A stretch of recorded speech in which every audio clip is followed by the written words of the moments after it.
When you first started in Python, you were certainly attracted by the simplicity of the syntax, the wide range of libraries, and the ease of learning, but along with more difficult projects, you thought, why is this so slow?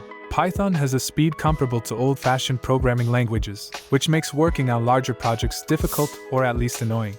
However, a new and better Python is being created, more specifically Mojo, which is as simple as Python and as secure as Rust. According to tests, it is 35,000 times faster than Python. And wow, is Mojo fast!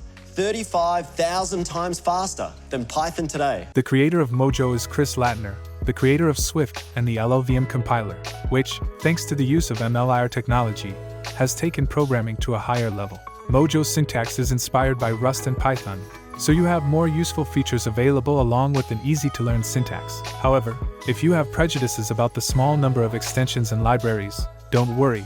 Mojo is compatible with popular Python libraries such as NumPy, PyTorch, etc.